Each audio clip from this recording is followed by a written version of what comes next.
Diabadikan kisah ini di Quran surah ke-14 ayat ke-37. Pertama diantarkan. Ya begitu tiba suami istrinya dengan anak yang baru lahir, tiba-tiba langsung bermohon kepada Allah. Perhatikan, bukankah Allah pemilik rezeki? Masih ingat tadi teori di awal? Pusat rezeki ada di mana? Baik. Nah, ini teman-teman sekalian, kaidah yang pertama, kalau antum ingin berikhtiar berusaha, maka hal yang pertama dilakukan adalah mendekat dulu kepada pemiliknya. Mohon minta kemudahan, minta petunjuk, minta kenyamanan, minta keberkahan. Itulah sebabnya sebelum kita berangkat, kita sholat dulu. Sholat subuh, sholat fajar, menghadap, usahakan. Makanya Nabi setelah selesai sholat, itu selalu minta kepada Allah diberikan petunjuk mendapatkan rezeki.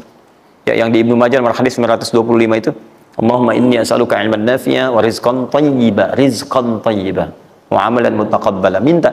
Kalau dalam bahasa kita, ya Allah berikan saya hal yang bermanfaat, ilmu bermanfaat dan rezeki terbaik di hari ini. Minta. Minta. Nah, begitu sampai beliau bermohon pada Allah, Rabbana inni askantu min dzurriyyati biwadin ghairi dzi zar'in inda baitikal muharram. Perhatikan ya.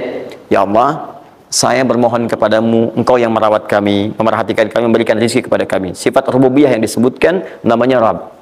Begitu meminta kepada Allah, ya Allah sekarang saya diperintahkan olehmu sebagai tawadu. Nabi Ibrahim mengatakan, saya menempatkan sebagian keturunan saya, istri saya, anak saya di satu tempat yang sangat gersang. Enak bayang nggak?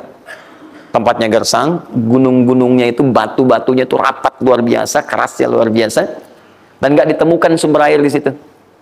Artinya ini kondisi yang paling dalam lah, ya. Kondisi yang paling sulit didapatkan. Jadi selevel tumbuhan pun nggak ada. Jadi saya mau katakan begini, lihat ya, Anda pergi ke satu tempat, Anda berusaha tuh masih ada, Google-nya ada, bangunannya ada, kendaraan ada, modal ada, tinggal kelihatan semuanya jadi aktiva semua tuh, tinggal kita olah aja. Ada orang yang pernah mendatangi tempat yang semuanya nggak ada bahan-bahannya, bayang ya, kosong. Tuh, saya pernah satu kali waktu ada krisis itu beberapa ke belakang, itu semua showroom macam-macam itu pada jatuh. Dan saya diundang ke Hyundai untuk ngasih motivasi, ngasih training. Pertama kali saya dibawa itu, teman-teman sekalian, saya dibawa ke showroom mereka, selapangan tuh, isinya mobil semua. Mobil, apa perkataan pertamanya?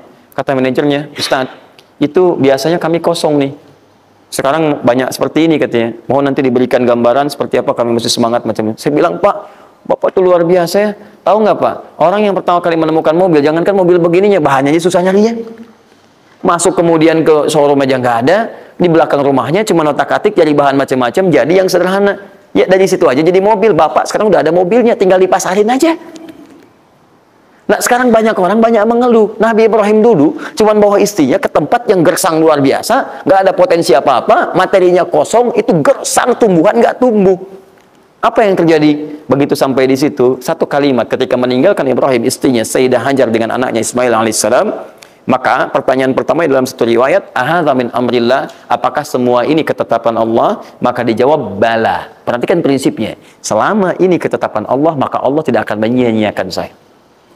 Dan rizki telah Allah tetapkan kepada kita, maka Allah tidak akan pernah menyia-nyiakan kita. Paham ya?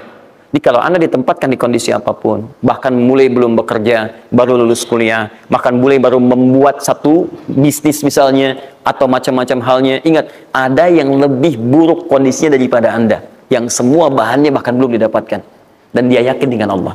Sepanjang Anda punya Allah, maka semua akan mudah bagi Anda. Ini prinsip yang pertama. Jelas ya? Nah, kalau sudah paham sampai sini, belum berhenti karena ada komitmen untuk usaha. Apa usahanya? Maka Ismail menangis satu saat, dan Allah tetapkan asinya nggak keluar dari ibunya.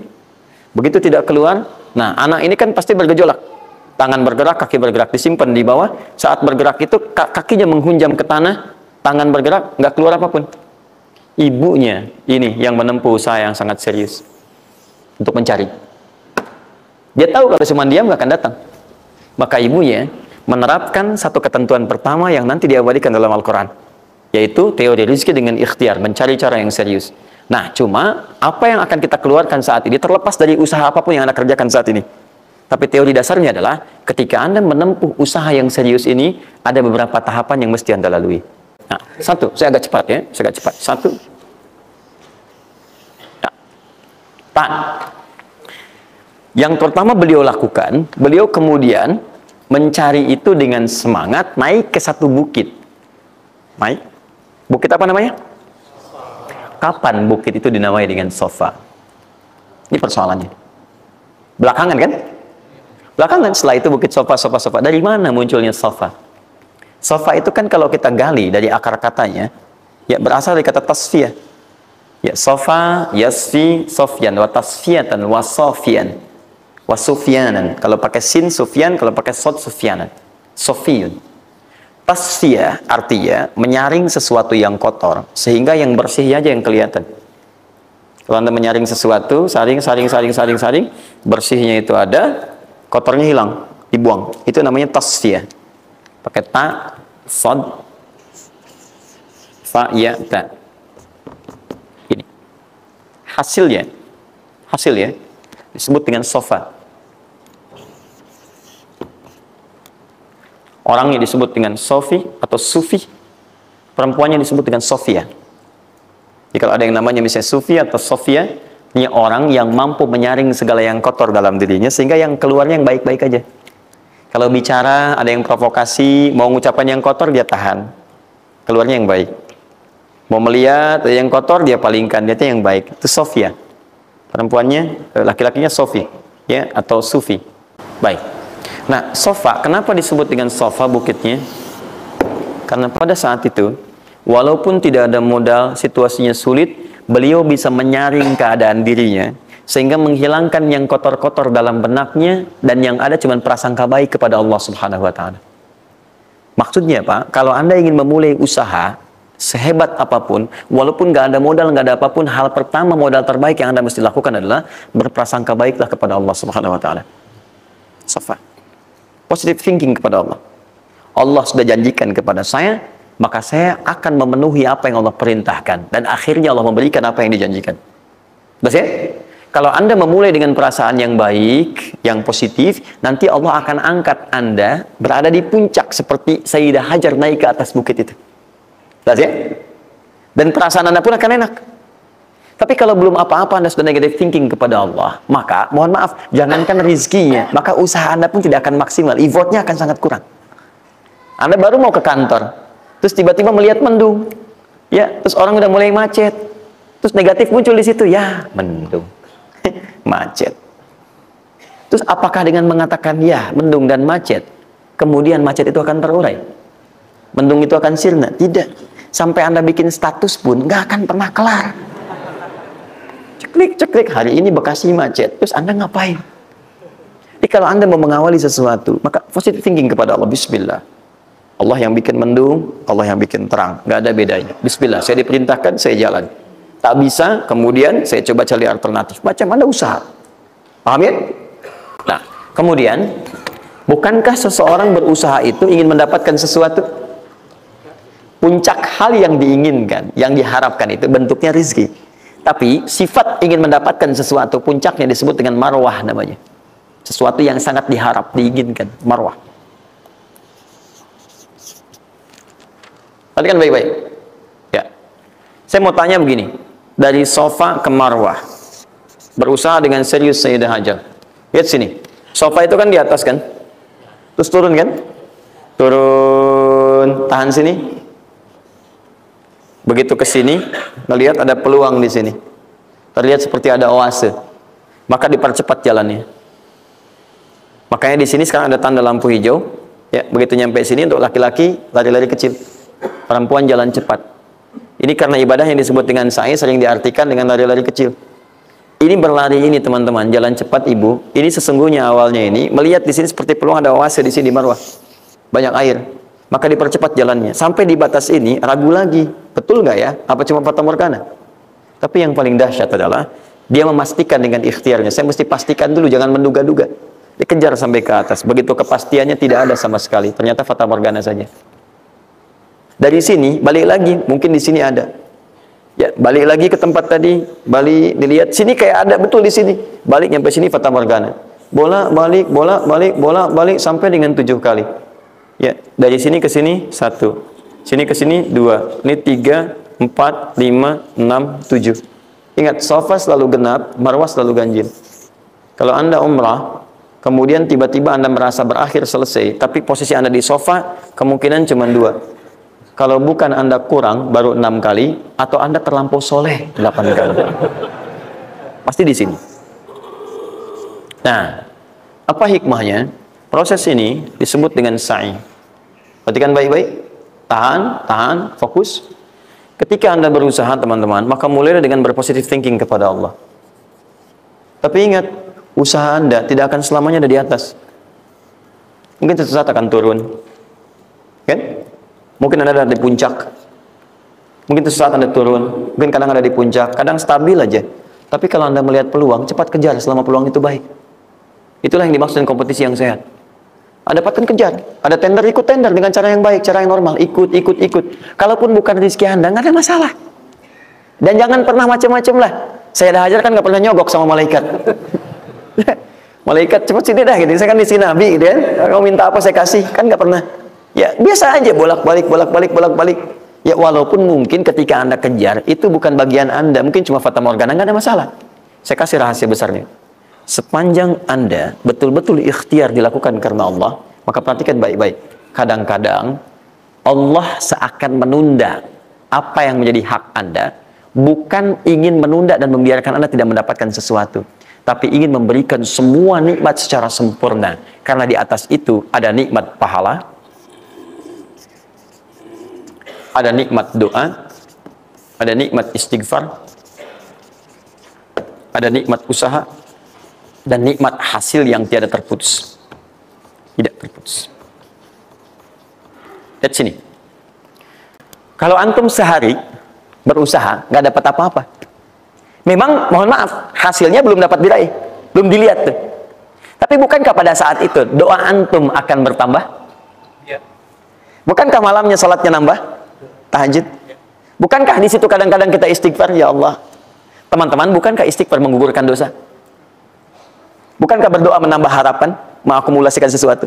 Bukankah tahajud menambah pahala lagi? Kadang-kadang yang diinginkan oleh Allah pertama kali bukan dunia dulu. Ketika Allah mencintai seorang hamba, dia akan berikan pahala akhirat dulu. Karena dunia itu sifatnya sementara. Hei fulan, kamu kemana aja? Kemarin kamu jauh dari saya, baru sekarang kamu pikir dekat dengan saya. Saya nggak pengen kasih dunia dulu, dunia itu kecil. Kalaupun di seekor sayap samuk sebelahnya, sebelah sayap nyamuk ada dunia itu ada nilainya, saya kasih buat kamu deh, nggak ada nilainya. Ya, karena itu saya ingin kamu akhirat sempurna dulu. Saya ampuni dulu dosa-dosa kamu yang kemarin. Begitu sudah diampuni, hari kedua istighfar lagi diampuni, saya kasih pahala yang banyak. Begitu pahala udah dapat, dosa udah diampuni, baru dunia diakumulasikan. Karena hukum dunia itu, kalau antum usaha akan terus diberikan. Jadi nggak ada yang nggak dikasih. Jadi kalau antum sehari bekerja ini, kelihatannya nggak dapat apa-apa. Bukan nggak dapat apa-apa, disimpan untuk diakumulasikan.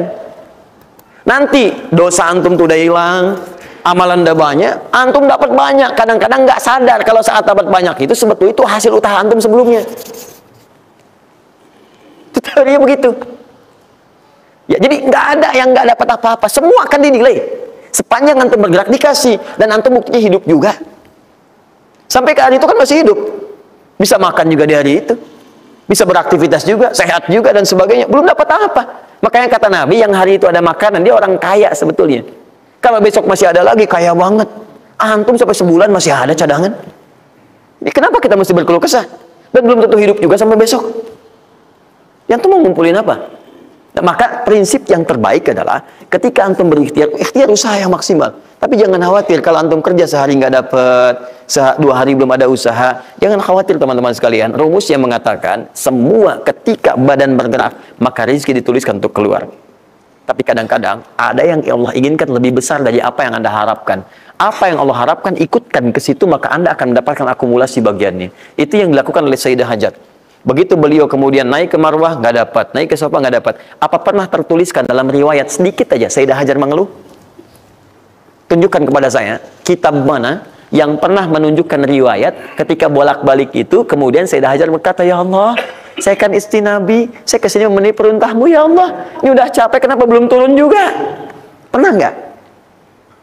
Kedua, ketiga, keempat, kelima, sampai ke yang ketujuh. Begitu sampai di Marwah, baru kemudian diakumulasikanlah itu. Apa yang terjadi? Ibunya yang usaha bolak-balik. Airnya keluar dari mana? Anaknya, kakinya kemudian menghentak lagi. Tiba-tiba keluar air dari situ. Pertanyaan saya, ibu yang lebih tahu di belakang. Kan kalau anak itu sedang haus, pasti tangan kakinya bergerak kan? Kenapa saat pertama disimpan bergerak, airnya keluar?